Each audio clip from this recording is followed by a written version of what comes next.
दोस्तों, सबसे पहले मैं एक नौजवान होने के नाते भारतीय राष्ट्रीय कांग्रेस की जो मौजूदा स्टीयरिंग कमेटी है उसने जो संविधान में एक संशोधन किया है कि पार्टी प्रतिनिधित्व में हर एक स्तर पर 50 वर्ष से कम उम्र के व्यक्ति को 50% तक सीट जो आरक्षित किया गया है, मैं इस देश के नौजवानों के बिहाफ पर भारतीय राष्ट्रीय कांग्रेस को कोटि कोटि धन्यवाद करना चाहता हूं। दोस्तों, मैं समझता हूं कि ये एक महत्वपूर्ण रेजोल्यूशन है। महत्वपूर्ण रेजोल्यूशन इसलिए है कि आप सब जानते हैं कि भारत दुनिया का सबसे नौजवान देश है। दुनिया का हर 5वां नौजवान कोई ना कोई भारतीय है। ऐसे वक्त में देश की दशा क्या होगी, देश की राजनीति क्या होगी, समाज का स्वरूप क्या होगा और हमारे आने वाले भविष्य का मुस्तकबिल क्या होगा, इसको इस देश का नौजवान तय करेंगे।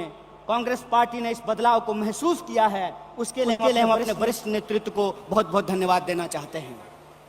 दोस्तों, आज जब रायपुर में देश की सबसे पुरानी पार्टी उसका 50वां महाधिवेशन हो रहा है, तो हमारे सामने कुछ महत्वपूर्ण सवाल हैं और उन्हीं महत्वपूर्ण सवालों पर चर्चा करने के लिए यह हमारा डिस्कशन हो रहा है, यह प्लेनरी सेशन हो रहा है।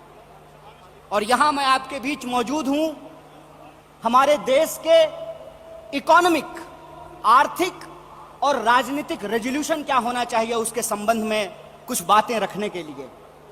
सबसे पहली बात तो हमको यह समझना चाहिए, देश की अर्थव्यवस्था देश के लोगों को नजरअंदाज करके नहीं चल सकती है। कोई भी ऐसी आर्थिक नीति जिसमें देश के लोगों को नजरअंदाज किया गया है, वो आर्थिक नीति देश की आर्थिक नीति नहीं हो सकती है। और आज हम जिस मोड़ पर खड़े हैं, हम देख रहे हैं कि नारा देश का लगाया जाता है, नाम देश का लिया जाता है और तिजोरियां दोस्त की भरी जाती है। ऐसी आर्थिक नीतियां आज इस देश के अंदर लाई जा रही है। मेरा एक सीधा सवाल है इस देश के हुक्मरानों से, कांग्रेस पार्टी का एक आम कार्यकर्ता होने के चलते, कि ऐसी कौन सी ऐसी नीति है कि देश गरीब हो रहा है। हमारा आर्थिक आंकड़ा हमको बताता है कि देश में सबसे ज्यादा बेरोजगारी है आज के वक्त में। कोई ऐसा सेक्टर नहीं है जहां बेरोजगारी सर चढ़ करके बोल नहीं रही है। आप तमाम सर्वे उठा करके देख लीजिए, लगातार अमीर और गरीब की खाई बढ़ती जा रही है। इस देश के संसाधनों पर मुट्ठी भर लोगों का कब्जा होता जा रहा है।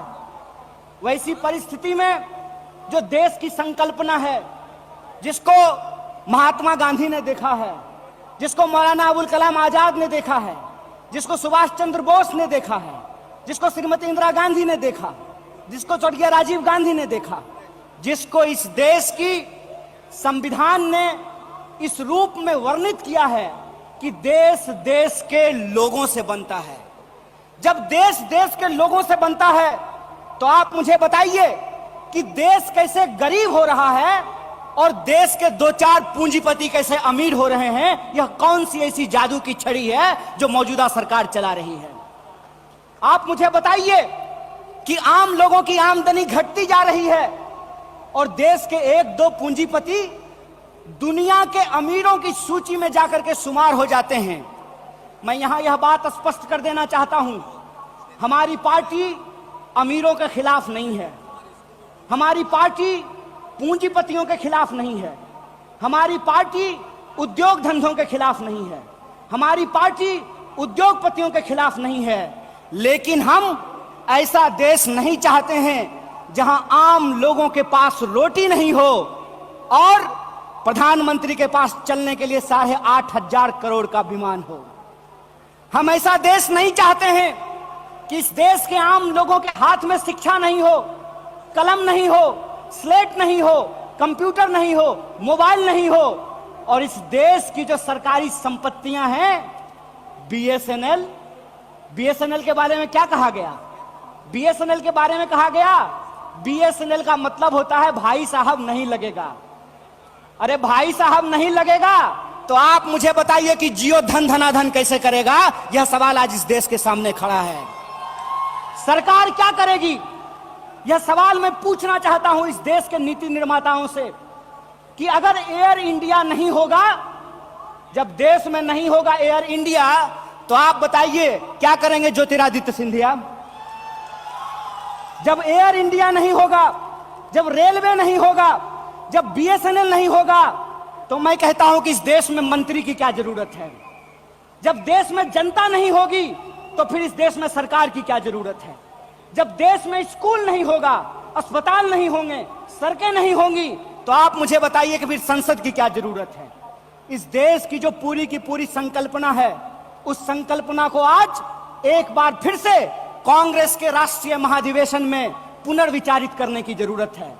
देश का मतलब होता है देश में रहने वाले लोग। डीडी नेशनल पर एक कार्यक्रम आया करता था, नेहरू जी की किताब है discovery of India. Discovery of India के एपिसोड में नेहरू जी आम लोगों से पूछते हैं कि बताइए कौन है भारत माता? किसको भारत माता कहते हैं? भारत माता इस देश में रहने वाले लोग हैं। जब हम भारत माता की जय बोलते हैं तो भारत माता की जय बोलने का मतलब है इस देश के 140 करोड़ लोगों की जय। और 140 करोड़ लोगों की जय का मतलब है कि 140 करोड़ लोगों के हाथ में पढ़ाई हो, 140 करोड़ लोगों के हाथ में काम हो, 140 करोड़ लोगों के लिए रोजगार की व्यवस्था हो, 140 करोड़ लोगों के लिए इलाज की व्यवस्था हो, 140 करोड़ लोगों के लिए चलने के लिए सड़कें हो, गाड़ियां हो, रेलवे हो, हवाई जहाज हो। और आपने देखा कि देश में कुछ लोग लोकतंत्र को अपनी बपौती समझ लिए हैं। अभी जब मैं हवाई जहाज की बात कर रहा था तो मुझे दिल्ली एयरपोर्ट याद आ गया। दिल्ली एयरपोर्ट पे भारी जो है सिक्योरिटी फोर्स आई थी हमारे एक नेता को गिरफ्तार करने के लिए। तो मैं दिल्ली में बैठे हुए हुक्मरानों को इस महाधिवेशन के माध्यम से कहना चाहता हूं, आपको मालूम नहीं है भारतीय राष्ट्रीय कांग्रेस का इतिहास। आपके पुरखों ने जिन अंग्रेजों की चापलूसी की थी, उन अंग्रेजों से लड़ करके हमने इस देश को आजादी दिलाई। इस बात को याद रखिएगा। ना आपके जेल से डरेंगे, ना आपके मुकदमे से डरेंगे, ना आपकी लाठियों से डरेंगे, ना आपकी गोलियों से डरेंगे। भारतीय राष्ट्रीय कांग्रेस इस देश की पार्टी है और इस देश के हकूक के लिए लड़ती रहेगी। इस बात को याद रखिएगा। और आज के समय में जो आर्थिक लूट की नीतियां चल रही हैं कि प्राइवेटाइजेशन ऑफ प्रॉफिट और सोशलाइजेशन ऑफ लॉस, फायदा होगा तो अदानी का और नुकसान होगा तो एलआईसी का, ये हम नहीं चलने देंगे। इस बात को आप याद रखिएगा। फायदा होगा तो प्रधानमंत्री जी के दोस्त का और नुकसान होगा तो इस देश के आम लोगों का पैसा जो एसबीआई में पड़ा हुआ है उसका, ये हम नहीं चलने देंगे। इस बात को याद रखिएगा।